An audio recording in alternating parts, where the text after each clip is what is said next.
সারা জীবন চান আমি আপনার সেবা করে যেতে পারি। তোর লম্বা মাথার কেশ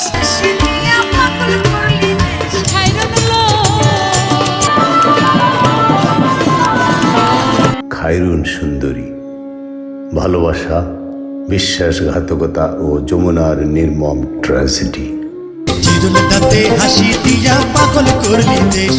সত্য লুকিয়ে খায়রুন সুন্দরী সন্তানের জননী কেন স্বামীকে ভালোবাসার মূল্য দিতে হলো জীবন দিয়ে, যমুনার সেই অভিশাপ।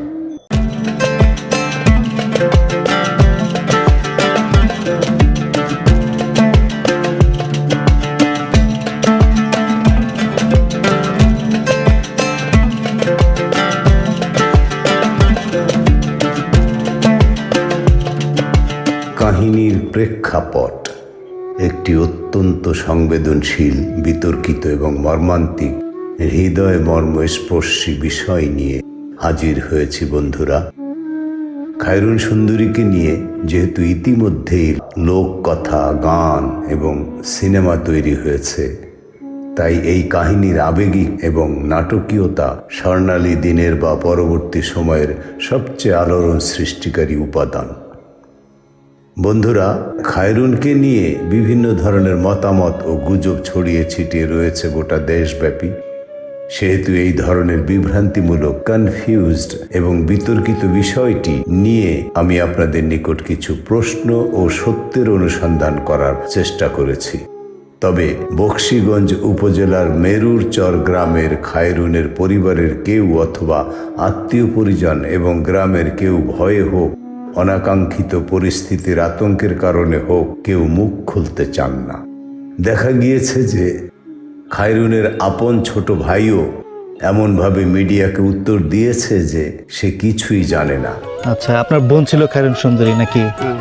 তখন আপনি কত বছর বয়স ছিলেন যখন মারা গেছে? বন্ধুরা, এটা কি হয় যে আপনার আপন বোনের সাথে কি ঘটনা দুর্ঘটনা ঘটেছে তা আপনি বিন্দুমাত্র জানেন না? হতে পারে সে 50-60 বছর আগের ঘটনা, কিন্তু আপন ভাই কি সে ঘটনা সম্পর্কে কিছুই জানে না? অপরদিকে দেখুন, ফজলের সব ছেলে মেয়েরাই কিন্তু উচ্চ শিক্ষিত। এক একজন ডাক্তার, ইঞ্জিনিয়ার, শিক্ষক এবং সবচেয়ে তার চেয়ে বড় কথা হচ্ছে তার ছেলে খায়রুন একজন বীর মুক্তিযোদ্ধার কমান্ডার। এবং বন্ধুরা, আমি আরও তথ্য দেব আপনাদের। খায়রুনের বাড়িতে যখন সাংবাদিকরা ক্যামেরা ভিডিও নিয়ে গিয়ে হাজির হয়েছে, দেখা গিয়েছে যে খায়রুনের পরিবারের কেউ সাক্ষাৎকার দিতে রাজি নয় এবং তারা দারুণভাবেই আপত্তি করলো যে আপনারা ক্যামেরা বন্ধ করুন। তারপরে একজন সাংবাদিক গোপন ক্যামেরায় ভিডিও করে খায়রুনের ছোট ছেলের পুত্রবধূর সাক্ষাৎকার নিয়েছে। তো সেই মেয়ের অর্থাৎ খায়রুনের ছোট ছেলের পুত্রবধূর সাক্ষাৎকারে কেমন যেন একটা উদ্বেগ, কেমন যেন একটা শঙ্কা এবং কেমন যেন একটি অপরিচ্ছন্ন, অপরিষ্কার ভাষার আভাস পেয়েছি বন্ধুরা। আমি ওই খায়রুনের ছোট ছেলের বউয়ের ভাষণ বা বউয়ের সাক্ষাৎকার এবং কথাবার্তা, তথ্য সাংবাদিকদের যা দিলেন, তাতে মনে হলো যে আসলেই কিছু একটা ঘটেছে যা তারা প্রকাশ করতে চাচ্ছে না। বাংলার লোককথায় এমন কিছু গল্প আছে যা শোনার পর আমাদের মন কেঁপে ওঠে। সেই গল্পগুলি ভালোবাসা, বিশ্বাসঘাতকতা এবং চরম নৃশংসতার দলিল। খায়রুন সুন্দরীর গল্প কি তেমনই এক নির্মম ট্র্যাজেডি? বন্ধুরা, আমি মোক্তেল হোসেন মুক্তি, একজন কণ্ঠশিল্পী, একজন সঙ্গীত শিক্ষক এবং একজন মুক্তিযোদ্ধা, ভারতে প্রশিক্ষণ নেয়া মুক্তিযোদ্ধা। যদিও আমি আওয়ামী লীগ সরকার কর্তৃক স্বীকৃতি লাভ করিনি, তারপরও এদেশের নেতা, মন্ত্রী, এমপি, সকল ক্ষেত্রের সকল বড় বড় ব্যক্তিত্ব কেউ নেই যে মুক্তিকে না চিনে, মুক্তির গান না চিনে, মুক্তির গান না শুনেছে এবং মুক্তি সম্পর্কে না জানে, যেই মুক্তিকে জাতির জনক বঙ্গবন্ধু শেখ মুজিব ভূমি মন্ত্রণালয়ে একজন মুক্তিযোদ্ধা হিসেবে চাকরি প্রদান করেছিলেন এবং যেই মুক্তির নাম ভারতে বঙ্গতাজ তাজউদ্দিন আহমেদ নামকরণ করেছে মুক্তি। বন্ধুরা, কিছু ইতিহাস তো চাপা পড়েই থাকে। আমার জীবনেরও কিছু ইতিহাসে এভাবেই চাপা পড়ে গিয়েছে। সত্য মিথ্যার আড়ালে আওয়ামী লীগের প্রতারণা হোক, যাই হোক, মুক্তি হারিয়ে গিয়েছে। আজ আমি সেই নারীকে নিয়ে কথা বলবো, যাকে নিয়ে গান হয়েছে, যাত্রা হয়েছে, হয়েছে ব্লকবাস্টার সিনেমা। কিন্তু সেই সিনেমার পর্দার আড়ালে আসল খায়রুনের জীবনে কি ঘটেছিল তা কিন্তু অতিরঞ্জিতভাবে তুলে ধরা হয়েছে। কোনো কোনো ক্ষেত্রে দর্শক শ্রোতাদের আকৃষ্ট করার জন্যে মিডিয়ার কতিপয় কিছু সাংবাদিক, YouTube creator, Facebook ID holder মিথ্যের আশ্রয় নিয়েছে। আসুন আমরা সব তথ্য সংগ্রহ করে মিলিয়ে দেখি সত্যের সন্ধান পাই কিনা। ইউটিউবে চলছে বিভ্রান্তি উত্থাপন, ইউটিউবে চলছে বিতর্ক। কেউ বলছেন 9 সন্তানের জননী খায়রুনকে স্বামী ফজলে ডুবিয়ে মেরেছিল, কেউ বলছেন সামান্য 3000 টাকার চুরির বিষয় ছিল এই নৃশংসতার মূল কারণ। আসুন আমরা মানবিক দৃষ্টিকোণ থেকে এই গল্পটির সত্য অনুসন্ধান করি। এখানে আরও কিছু প্রশ্ন দেখা দেয় বন্ধুরা, যে খায়রুনকে স্বামী ফজল নদীতে ডুবিয়ে মেরেছিল, তখন খায়রুনের বয়স কত এবং ফজলের বয়স কত? একবার ভাবুন তো, সন্তানের জননীকে কোনো পিতা মাত্র 3000 টাকার জন্যে যমুনায় ডুবিয়ে মারবে কিনা?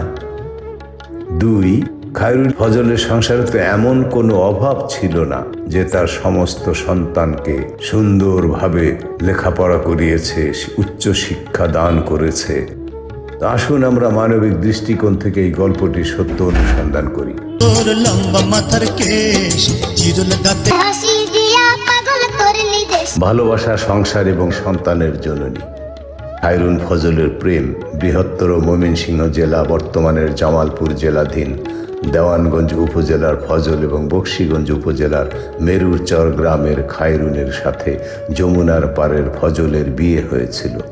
তাদের সেই সময়ের জীবনযাত্রা এবং গভীর ভালোবাসার গল্প সর্বজন বিদিত। মা হিসেবে খায়রুন 9টি সন্তানের জননী ছিলেন তিনি। একজন মা হিসেবে তার সংগ্রাম, তার মমতা এবং পরিবারকে আগলে রাখার চেষ্টা, এই দিকটিতে ফোকাস করুন। এখানে খায়রুনের সন্তানদের ডাক্তার, ইঞ্জিনিয়ার, প্রবাসী হওয়ার বিষয়টি উল্লেখ করে তার মাতৃত্বের গুরুত্ব বাড়ান।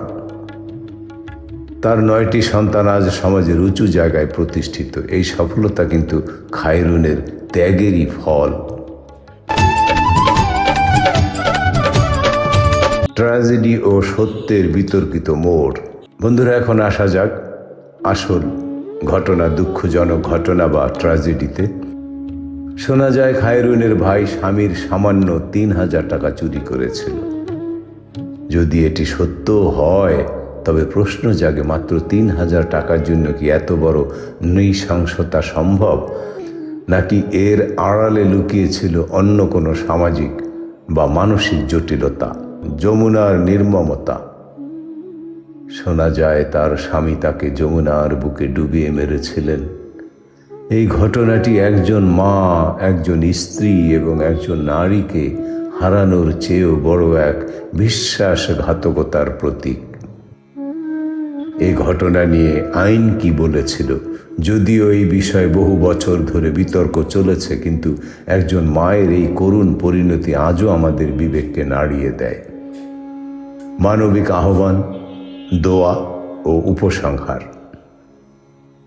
খায়রুন সুন্দরী এখন এই পৃথিবীতে নেই, কিন্তু তার জীবনের গল্প আমাদের শেখায় বিশ্বাসঘাতকতা এবং নৃশংসতা কখনোই ভালোবাসার মূল্য হতে পারে না।